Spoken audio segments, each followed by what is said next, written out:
Hello everybody, it is so great to be back with you today. Mrs. Sharani here, back with another super fun story, and it is about Easter. Easter is in 1, 2, 3 days. It's on Sunday, and I am excited for Easter. Now, in this book, we're going to see a lot of natural resources. So get on your detective glasses and try and find some natural resources. Remember, natural resources are things that come from the earth. So things like wood, water, stuff like that. Those are natural resources. So see the ones that you can find in this book. And I also want us to be able to identify the characters in this story and the problem and solution. Those are also story elements. So something happens in this book that is a big problem, but they solve the problem. That's called the solution.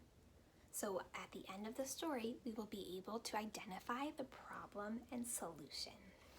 You ready? Okay. It is called Tiny, the New York Easter Bunny. Hey, we live in New York. So this book is about our state. I'm so excited. Tiny the Easter Bunny.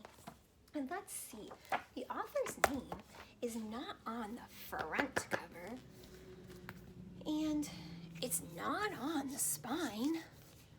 Oh, it's on the back cover of this book.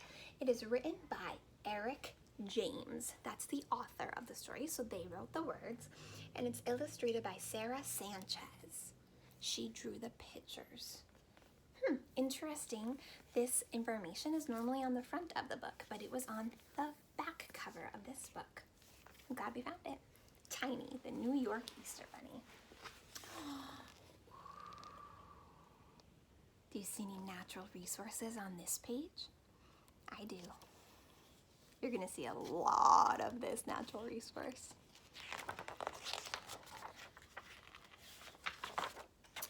One bright Easter morning, while out for a jog, Tiny hears, "Help! I'm stuck in a log!" This book rhymes. I love rhyming books. He scratches his head thinking, who could that be?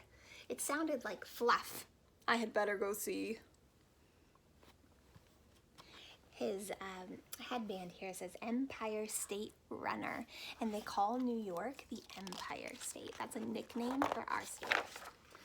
Fluff's in a log with her feet in the air. Hey Fluff, what on earth are you doing in there?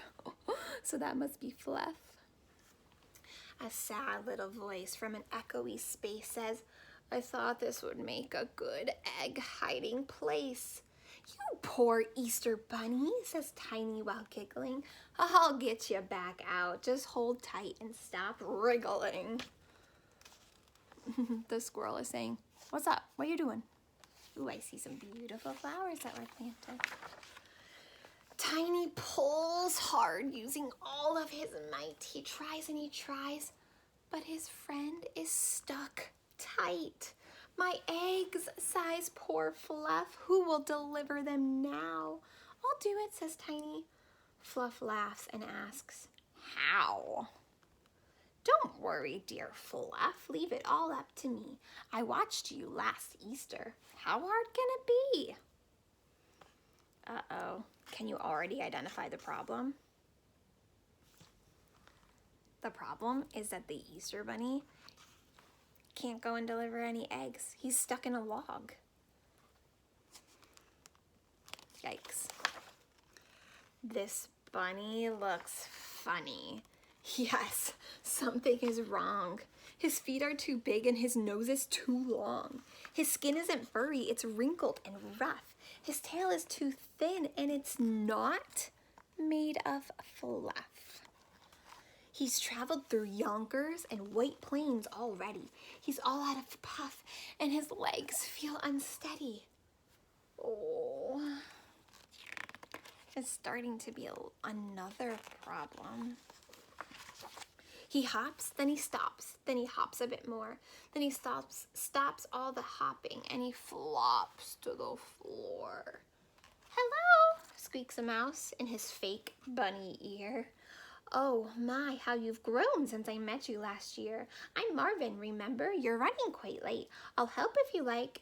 Tiny nods and says, great. They hit New York City, rushed through the streets, delivering handfuls of chocolatey treats. Next, Troy, and then Buffalo, Albany too. There's not much time left, but there's so much to do. Whew. Speed up, Marvin squeaks, or we'll finish too late. Dig under that hedge and hop over that gate. Do you see any natural resources on this page? I do. I see a bunch of trees. So many. This Syracuse, that's where we live. This Syracuse house has a fence all around. Poor Tiny tries digging down into the ground, but the hole is too small or his body's too big. How odd, Marvin thinks. I thought bunnies could dig. This Mount Vernon house has a really high wall. Jump up, Marvin squeaks. Come on, give it your all. There is our state flag. More natural resources. I also see some wood here that has been made into a fence. Can we identify the characters yet in this book? Remember, the characters are who or what the story is about. So the story is about Tiny, the elephant. He's a character. I would say Marvin the mouse. He's a character. The story's a little bit about him too. And also our friend Fluff stuck in the egg over there. So there are 3 characters in this story. Fluff, the Tiny the elephant, and the little mouse. So Tiny jumps up but comes down with a thump. How odd, Marvin thought. I thought bunnies could jump. There's something not right, Marvin says. Let me see. He scratches his chin and thinks, what can it be? You're not very fast. Well, just look at those legs. You're not very careful. You've cracked half of the eggs. You do not have whiskers, and you're not good at hopping. These ears look quite fake, and that's no bunny dropping. Aha, now I've got it. He jumps to his toes. No bunny is born with a trunk for a nose. Oh, he made a list right here. I like lists. It says, he's not fast, he's not careful, he doesn't have whiskers, he's not good at hopping, he has fake ears, check, and he has a trunk, check. He's thinking something is not right here. Tiny starts crying. He wails, yes, it's true. I thought I could do the things real bunnies do. Don't worry, it's fine, Marvin squeaks, being nice. Do you mind if I offer a little advice? You need to start using the talents you've got. Be proud to be you. Don't be something you're not. They're at Central Park. Okay, so the first problem of this story was that the Easter Bunny was stuck in the trunk, or in the, not in the trunk, in the log, right? He was stuck in that log. So then Tiny thought, well, I'll just be the Easter Bunny. That will solve the problem. But it didn't solve the problem. It turns out he doesn't really know how to be the Easter Bunny, so we still have a problem here. Oh, let's see if they find a solution. What talent, says Tiny. What things can I do? He blows his big nose and then, achoo! Eureka, squeaks Marvin from high in a tree. That wonderful big trunky nose is the key. It's strong in its log. I can pick up things too. It's perfect for seeing this Easter job through. Ooh, this character Marvin is solving this problem. Let's see if it works. We'll put it to work just as soon as we can. Let's head down to Rochester to test out this plan. This house has a fence and this house has a wall. But with Tiny's big nose, there's no problem at all. His log nose lifts up, reaches over the top, and he drops an egg down on the lawn with a plop. And look at the hole in this fence. That'll do. There's room for an egg and a trunk to fit through. Now the job seems quite easy. Well, that's how it goes when an elephant uses his brains and his nose. It's working. He's using the talents and the things that he already has. He's not trying to be something he's not. But daylight is breaking, the sun starts to rise, and home after home stands in front of their eyes. I don't think we'll make it, squeaks Marvin. Oh dear. Hang on, Tiny shouts. I have a marvelous idea. He sucks all the Easter eggs into his nose. Oh, I see him. Don't put things in your nose, though. Do not put things in your nose. And when his trunk full, he takes aim and he blows, and all the eggs go down to all of the houses. That's something only an elephant could do. Look at those eggs blasting out from his trunk, landing on lawns with a thunk, thunk, thunk, thunk. The basket's soon empty. We did it. Hooray. Come on, let's help Fluff. Oh, I hope she's okay. Okay, did they solve the problem? The problem was that he was trying to help the Easter Bunny who was stuck in the log. He couldn't really do it. He didn't know how, but then he used his trunk and he delivered all the eggs. He solves the problem, right? But the bunny is still stuck in the log. Let's see. Hey, Fluff, Easter saved. I'll get you out now. Thank you, shouts Fluff, but you'll get me out. How?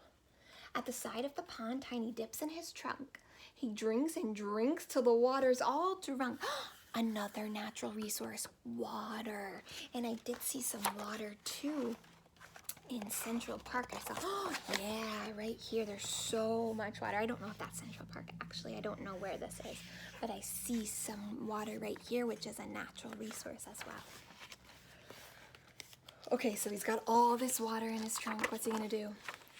Look at Fluff. Up she goes. Oh, he sprayed it through the log and she got out. Happy Easter, New York. So they solved both problems. They solved the problem of Fluff being stuck in the egg. The solution to that problem was that he used the water from the pond and sprayed the trunk, and then Fluff popped out. So that was the solution to that problem. And we already talked about the solution to her being stuck, right? So there are two problems and two solutions in this book. What do you know? I love it. So we saw lots of natural resources, lots of trees and some water. Those are natural resources. And we also talked about the characters and the problem and solution of this book. That was a lot of work, huh? But that was a good book. So your challenge for today is to play. I want you guys to play so much today and have some really fun family time. Play a new game, build a fort, do something new with your family that you haven't gotten a chance to do yet. Tomorrow we don't have school. It's a day off, and then it's Easter. So have a wonderful Easter on Sunday. I hope that if you celebrate that holiday, that it's a nice day that's celebrated with your family, because family is so important right now. And on Monday, I will be back with a new listening and learning story all about composting, which is a really interesting way that you can help take care of the earth. So we'll learn all about that on Monday. Have a great day off tomorrow. Have a great weekend, and I'll see you Monday. Bye.